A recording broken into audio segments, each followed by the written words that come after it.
Olá, bom dia. Vamos começar mais uma reunião, mais um encontro, mais um momento de estudos. Vamos orar? Querido Deus, eterno Pai, nós agradecemos por tão grande privilégio de estarmos aqui, Senhor, para aprender sobre a Tua Palavra, conhecer a Tua Palavra. Abre o nosso coração, abre o nosso entendimento, Senhor, para que sejamos praticantes de tudo isso que estamos aprendendo. Oramos no nome de Jesus. Amém.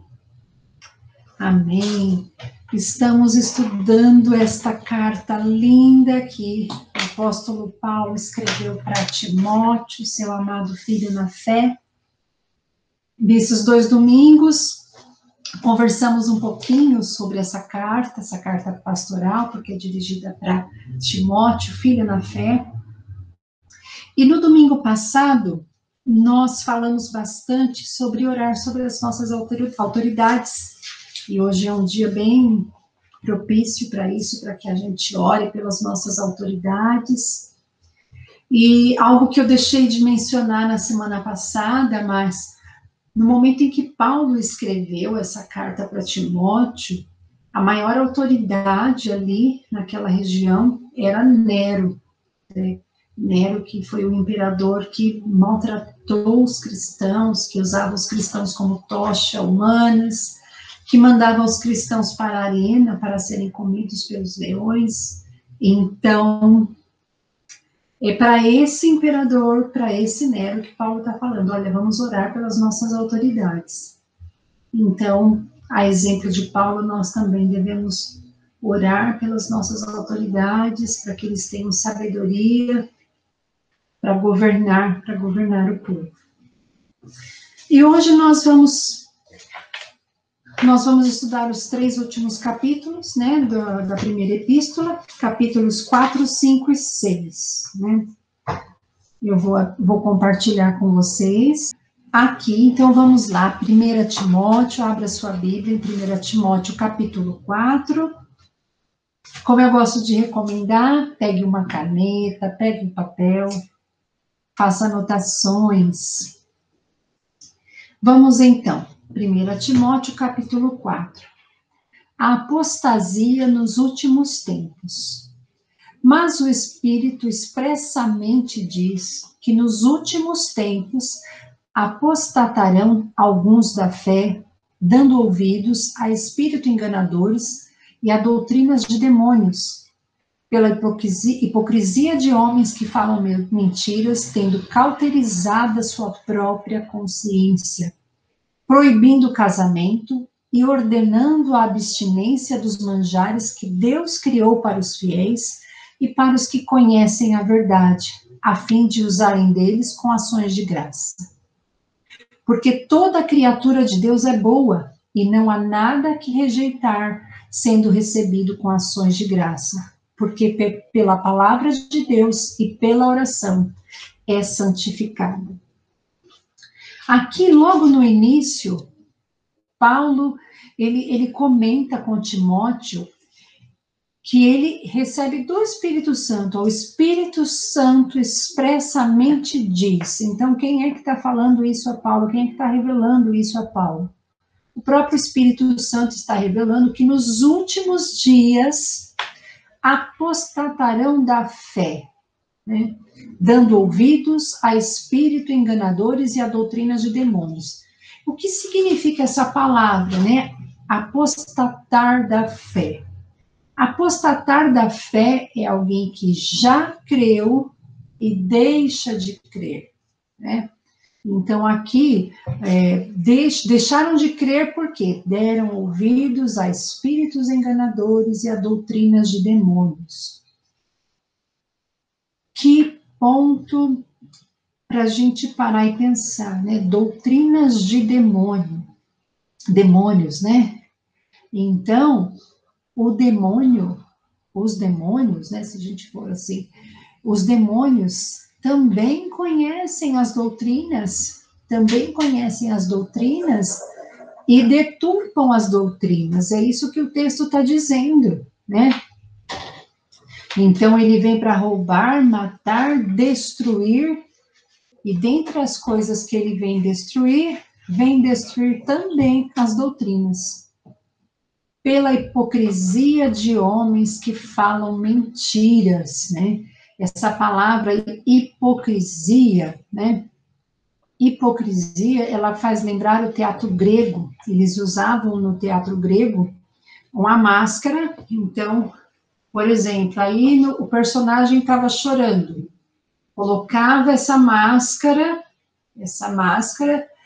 que representava um rosto chorando, mas aqui atrás o homem, né, a pessoa estava rindo, estava com uma expressão normal. Então, essa máscara, que tem esse nome, essa palavra hipocrisia, se referia a essa máscara do teatro grego. Então, hoje a gente tem essa conotação, né? Hipocrisia, falar mentira, tendo cauterizada a sua própria consciência, né? Quem já passou por cauterização, ou a cauterização, como ela acontecia antigamente, né? Então, para cauterizar uma ferida, pegava o ferro, colocava o ferro quente ali, parava de sangrar, e naquele local onde havia sido cauterizado, a pele ficava sem sensibilidade. Então, aqui, Paulo está usando essa expressão, essa comparação, né? Tanto da hipocrisia, quanto também da cauterização. Então, olha, aqui eles estavam sem sensibilidade e cauterizaram a sua própria consciência. O que eles estavam fazendo? Proibindo o casamento, né? Mas como assim proibindo o casamento, né? Que doutrina era essa? Nessa época de Paulo, Paulo conhecia bem as escrituras, né? Mas essas pessoas que estavam criando as falsas doutrinas começaram a falar contra o casamento, né? E não foi isso que Paulo ensinou, né? Paulo mostrava com a sua própria vida que a pessoa poderia servir a Deus sendo solteira e dedicando-se a isso, ou também casado, né? Casado também servindo a Deus. E aí, nessa época ali em Éfeso, esses que estavam pregando as falsas doutrinas começaram a falar assim, que quem não casa é mais santo, né? Então havia essa conotação, quem não casa é mais santo, né? E já no século I, depois, daí vem também a doutrina do celibato para os padres, né? Os padres não podem se casar, né? Então, desde os tempos de Paulo já havia essa interpretação errônea de que quem não casa é mais santo do que quem casa.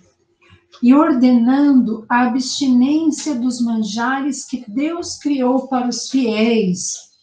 Então também tinha isso, quem não come tal alimento é mais santo, né? Então, na lei judaica, eles tinham muitas regras, né? Eu vou colocar depois no nosso grupo uma observação, né? De quantas leis os judeus tinham, né? Aqueles de não tocar numa pessoa morta. E em relação aos alimentos também, lá no Antigo Testamento a gente vê bem isso, né? Só que isso tomou uma proporção aqui no Novo Testamento, que virou isso tomou uma proporção muito grande, acabou se tornando uma heresia, né? Ordenando a abstinência dos manjares que Deus criou. Então, os alimentos criados por Deus, né? Porque toda criatura de Deus é boa, e não há nada que rejeitar, sendo recebido com ações de graça, porque pela palavra de Deus e pela oração é santificada, né? Por isso, nós oramos antes das refeições, né? Nós oramos antes das refeições. Então, essa era Esse era o cenário ali na igreja de Éfeso, né? Como nós já comentamos logo no início. Por isso que Timóteo estava ali, para organizar a igreja que estava fervilhando com falsas doutrinas e heresias. Fidelidade, agora vamos ali no versículo 6 em diante. Fidelidade e diligência no ministério. Propondo estas coisas aos irmãos, serás bom ministro de Jesus Cristo, criado com as palavras da fé e da boa doutrina que tens seguido. Mas rejeita as fábulas profanas e de velhas, e exercita-te a ti mesmo em piedade, porque o exercício corporal para pouco aproveita, mas a piedade para tudo é proveitosa, tendo a promessa da vida presente e da que há de vir. Essa palavra é fiel e digna de toda aceitação, porque para isso trabalhamos e lutamos, pois esperamos no Deus vivo, que é o Salvador de todos os homens, principalmente dos fiéis. Manda estas coisas e ensina-as. Então, aqui, eu gosto bastante, Paulo sempre usa exemplos, né? Então, aqui Paulo usou um outro exemplo, ele está falando do exercício, né?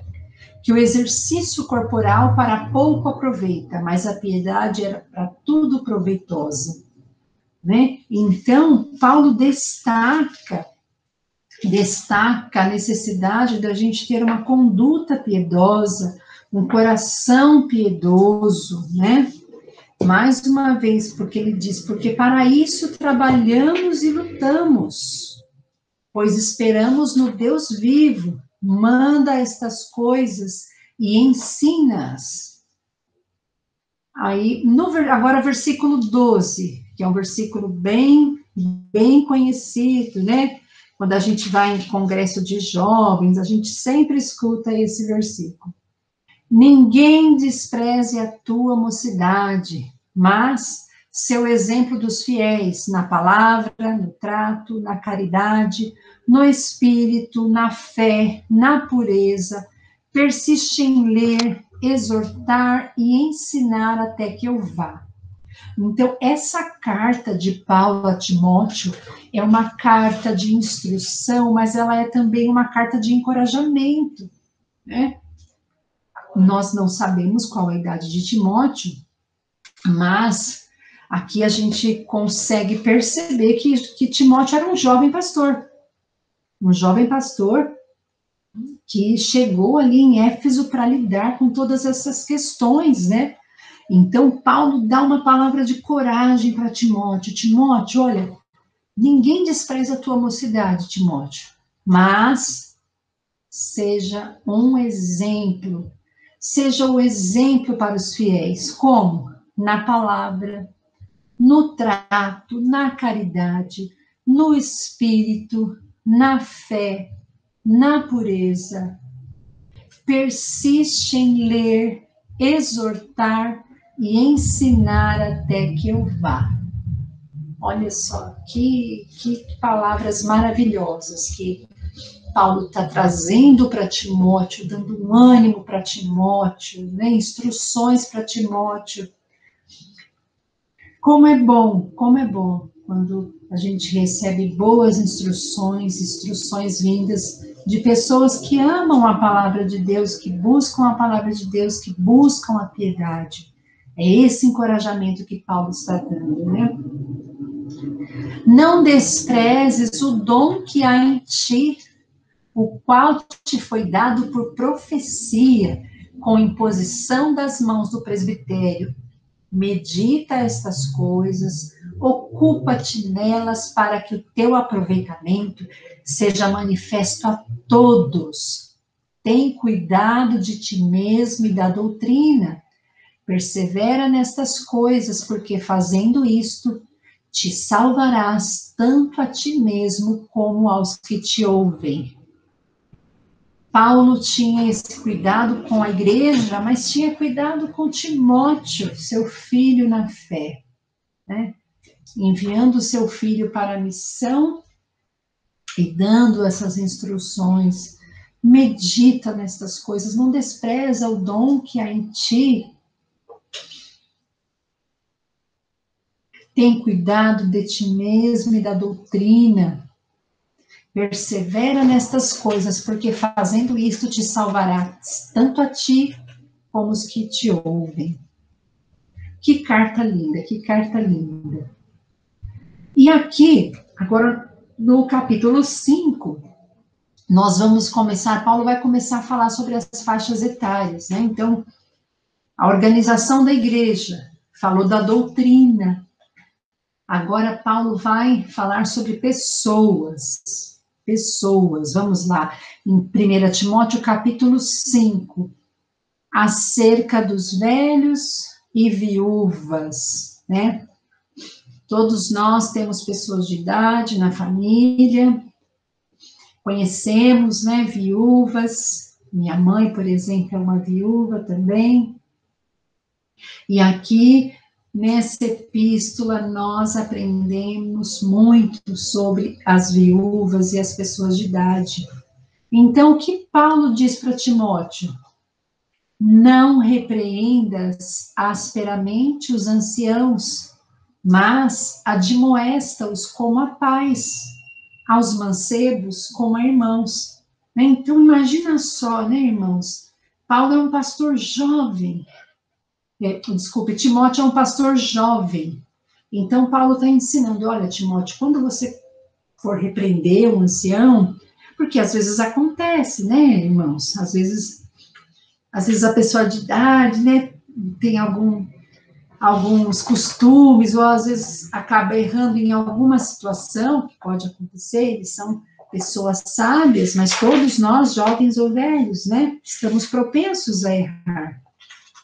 Então, como é que Timóteo iria fazer? Paulo ensina, não repreenda asperamente, mas fala como se estivesse falando com os seus pais. E quando for repreender alguém que tem a idade próxima à sua, repreenda como se estivesse falando com um irmão. Quando estiver falando com senhoras idosas, né? Nós temos aquelas irmãzinhas na igreja, idosas, de cabelinho branquinho, que a gente tem vontade de abraçar, cuidar, levar para casa, né? E aí, como repreender? Se for preciso repreender uma irmã idosa. As mulheres idosas, como a mães, as moças, como irmãs, e em toda pureza. Então, se for precisar repreender, como estivesse falando com a própria mãe. Se for falar com a moça, como se fosse sua irmã. E agora, versículo 3. Honra as viúvas que verdadeiramente são viúvas, né? Mas o que quer dizer isso, verdadeiramente viúvas, né? Tem viúvas que têm família, tem pessoas próximas, tem filhos que podem cuidar, né? Olha, logo no capítulo, versículo 4. Mas, se alguma viúva tiver filhos, então ali, as viúvas que são verdadeiramente viúvas, ele está falando das viúvas que são sozinhas, né? Uma viúva que não tem filhos, não tem netos. Mas, se alguma viúva tiver filhos ou netos, aprendam primeiro a exercer a piedade para com a sua própria família e a recompensar seus pais, porque isso é bom e agradável diante de Deus, né? Então, nós que somos filhas, nós que somos netas, né? Sobrinhas, devemos cuidar das viúvas, né? Agora, versículo 5. Ora, a que é verdadeiramente viúva e desamparada, espera em Deus e persevera de dia e de noite em rogos e orações. Mas a que vive em deleites ou delícias, vivendo está morta. Manda, pois, destas coisas para que elas sejam irrepreensíveis, né? Então, elas precisam dar exemplo. Nós precisamos dar exemplo aos mais novos, às mais novas também. Mas, se alguém não tem cuidado dos seus, e principalmente dos da sua família, negou a fé e é pior do que o infiel. Isso é uma palavra muito séria, né? Para nós como igreja, né? Aquele que não cuida da sua família é pior do que o infiel, né? Nunca seja inscrita viúva com menos de 60 anos, e só a que tenha sido mulher de um só marido, tendo testemunho de boas obras, se criou os filhos, se exercitou hospitalidade, se lavou os pés aos santos, se socorreu os aflitos, se praticou toda a obra.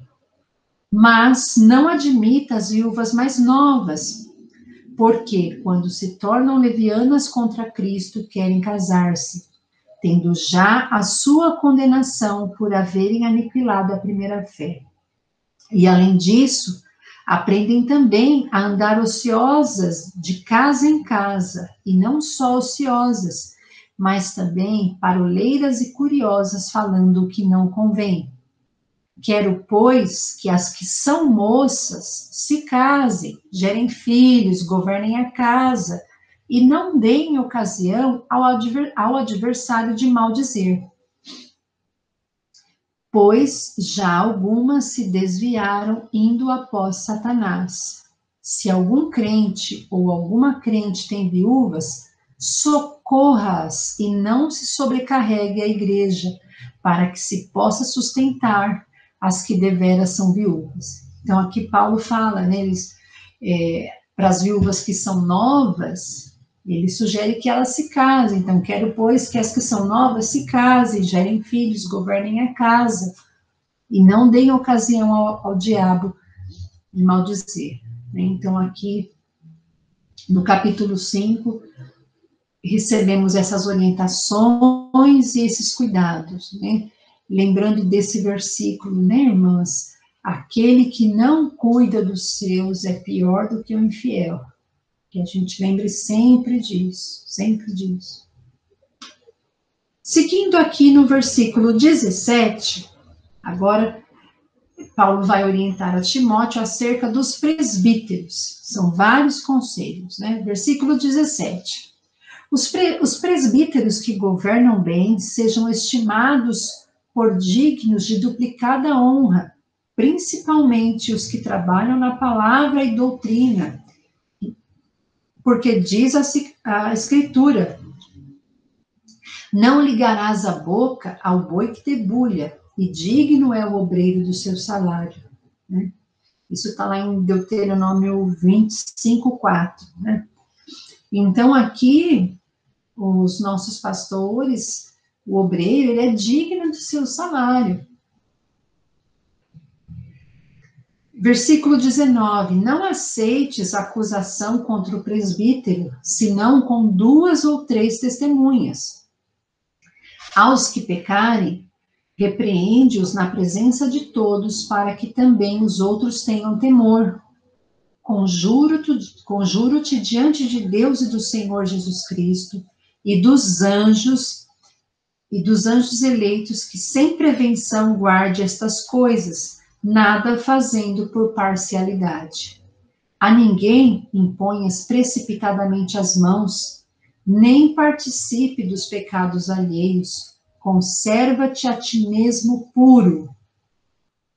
Então, aqui, Paulo está aconselhando Timóteo, né, acerca dos presbíteros, falando do salário, né, que o presbítero é digno do seu salário, falando que quando tiver alguma acusação, precisa ter testemunha, né, 2 ou 3 testemunhas, falando aqui: a ninguém imponhas precipitadamente as mãos, né?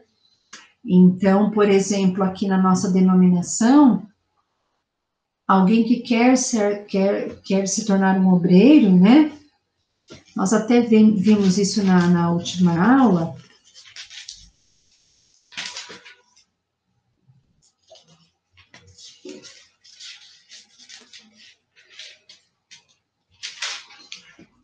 Aquele que almeja o episcopado,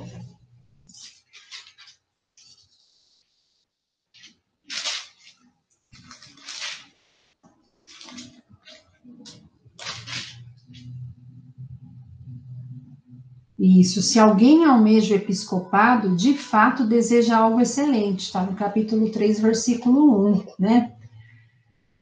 E então fala ali para não fazer isso precipitadamente. Então, o que hoje aqui, por exemplo, na nossa denominação, precisa estudar teologia, precisa passar pelo concílio.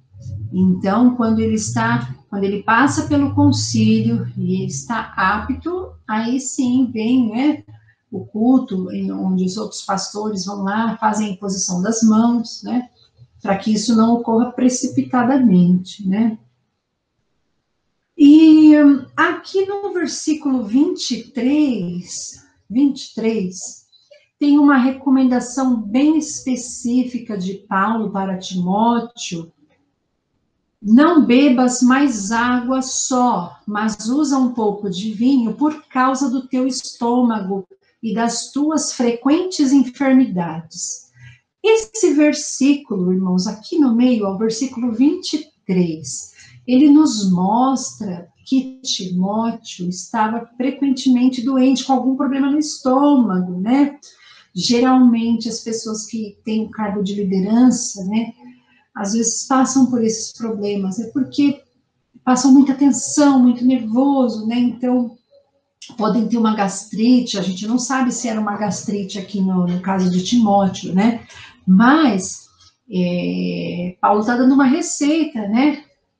Não bebas mais água só, mas usa um pouco de vinho por causa do teu estômago e das tuas frequentes enfermidades, né? Então, aqui a gente tem uma breve noção de que Timóteo ficava frequentemente doente com algum problema no estômago, talvez uma gastrite, né? Algo mais ou menos nesse sentido, né? Relacionado ao estômago. E, mais uma vez, Paulo preocupado também com o corpo de Timóteo, né? Não apenas com o espírito, mas com o corpo de Timóteo. Os pecados de alguns homens são manifestos, precedendo o juízo, e em alguns manifestam-se depois. Assim mesmo, também as boas obras são manifestas, e as que são de outra maneira não podem ocultar-se.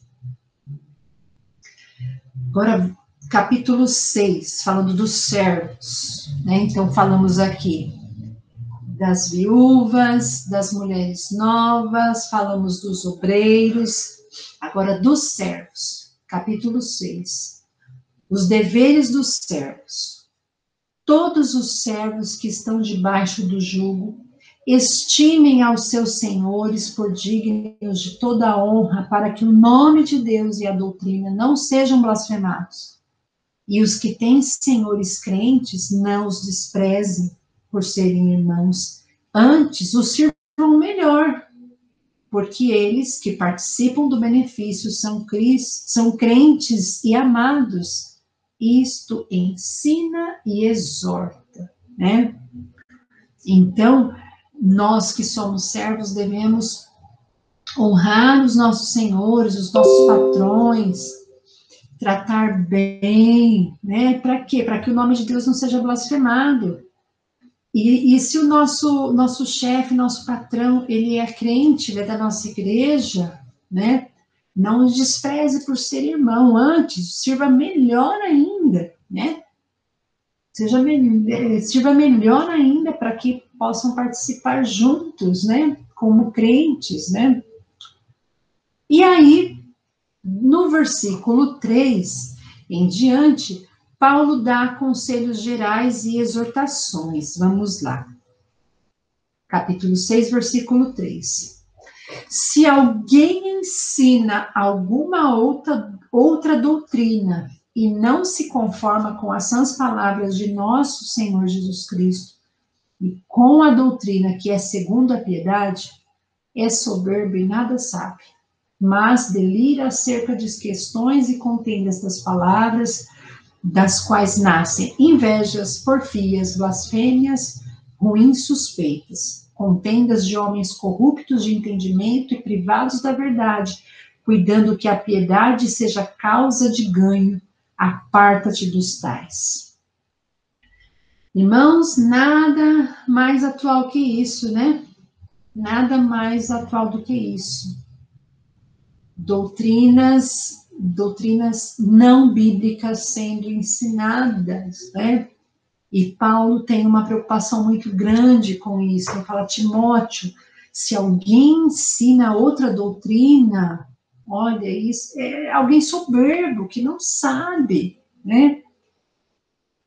Cuidando que a piedade seja causa de ganho. Então, parece que eles estavam se importando demais com dinheiro na igreja de Éfeso, né? Mas é grande ganho a piedade com contentamento, porque nada trouxemos para este mundo, e manifesto é que nada podemos levar dele. Tendo, porém, sustento e com que nos cobrirmos, estejamos com isso contentes.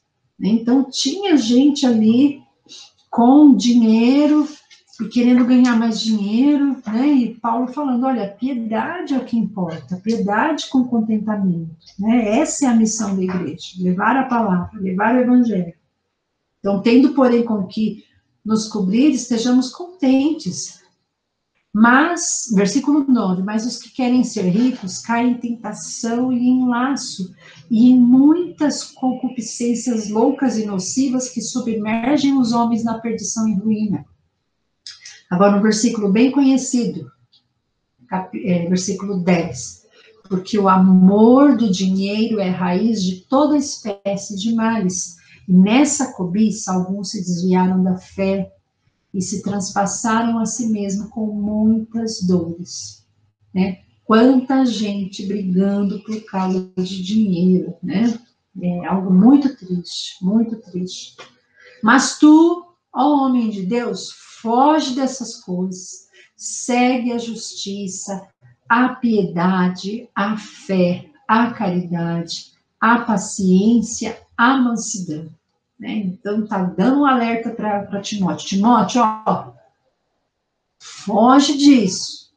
Qual é o caminho? Segue a justiça, segue a piedade, segue a fé, segue o amor, a paciência, a mansidão. Milita a boa milícia da fé. Toma posse da vida eterna, para a qual também fosse chamado, já tendo feito boa confissão diante de muitas testemunhas. Mando-te diante de Deus que todas essas coisas verifica e de Cristo Jesus que diante Pôncio Pilatos deu testemunho de boa confissão. Que guardes este mandamento sem mácula e repreensão até a aparição de nosso Senhor Jesus Cristo, a qual a seu tempo mostrará o bem-aventurado e único poderoso Senhor, Rei dos reis e Senhor dos senhores. Aquele que tem ele só, a imortalidade, e habita na luz inacessível, a quem nenhum dos homens viu nem pode ver, a qual seja honra e poder. Amém. Manda aos ricos deste mundo que não sejam altivos, nem ponham esperança nas incertezas das riquezas, mas em Deus, que abundantemente nos dá todas as coisas para delas gozarmos, que façam bem, enriqueçam em boas obras, repartam de boa mente, sejam comunicáveis, que entesourem para si mesmos um bom fundamento para o futuro, para que possam alcançar a vida eterna. Gente, que carta mais linda! Que carta linda! Versículo 20. Ó Timóteo, guarda o depósito que te foi confiado, tendo horror a clamores vãos e profanos e a oposições da falsamente chamada ciência, a qual, professando a alguns, se desviaram da fé. A graça seja contigo. Amém. Irmãs, que carta mais linda, né? Quantas orientações Paulo dando ao seu filho da fé, Timóteo, né? Quantas orientações. E aqui o que a gente também pode, dentre tantas coisas, o que a gente pode tirar como aprendizado para nós hoje, que a gente sempre possa ensinar outras pessoas através da palavra. através da palavra, esses conselhos que Paulo deu para Timóteo, que a gente também possa tomar como exemplo para as nossas vidas, né? Como eu posso falar com alguém que é mais velha que eu, como se eu estivesse falando com a minha mãe, como eu posso falar com alguém que é mais nova que eu, como se eu estivesse falando com uma irmã. Então, entre tantos outros ensinamentos e falando com a Bíblia, Então, aqui a gente falou sobre viúva, sobre jovem, sobre idoso, falamos sobre dinheiro, né? E cultivando, Paulo sempre fala que para cultivar a caridade, cultivar coisas boas, militando a boa milícia, né? Eu sei que a maior parte das irmãs já viram o filme, né? A Suelen comentou comigo que a classe assistiu o filme Paulo, Apóstolo de Cristo, e vale a pena assistir mais uma vez, né? No domingo que vem nós vamos entrar na segunda epístola de Paulo a Timóteo. Nessa segunda epístola, Paulo está preso, né? Está preso em uma outra condição já, né? Aqui, quando ele escreve a primeira, ele está em viagem, né? Ele não estava preso, mas na segunda epístola, ele estava preso, né? E Paulo, como ele era um cidadão romano, ele não podia ser lançado aos leões como os outros cristãos. Então, ele foi preso. Isso a gente vai ver no domingo que vem, aí na segunda epístola. Que carta linda, que carta linda. Que nós possamos também, então, aprender, né, e nos posicionar frente a essa batalha aí, em defesa, né, da boa doutrina. Paulo chama a atenção de Timóteo para posicionar-se à frente da batalha teológica em defesa da fé. Desde tempos imemoráveis, a verdadeira fé em Deus é considerada alvo de oposição. Na época de Paulo e da igreja primitiva, alguns dos grandes inimigos da fé eram falsos profetas, materialismo, paixões da carne, ciência falsa. A igreja primitiva sofreu muitas baixas com os ataques do gnosticismo, expressão grega que significa conhecimento, corrente de pensamento filosófico segundo a qual as pessoas podiam ser salvas mediante o saber. A bênção apostólica soa como um bálsamo de consolo e alívio às almas de todos os crentes contemplados com a divina graça da salvação em Jesus Cristo. Muito atual, muito atual. A igreja também vem sendo fortemente atacada, então nós devemos permanecer firmes, lutando pela igreja, lutando pela doutrina, lutando pelo evangelho de Cristo, e que Deus nos abençoe, que Deus nos dê sabedoria e nos guarde. Um grande abraço a todas, que Deus nos abençoe. Amém.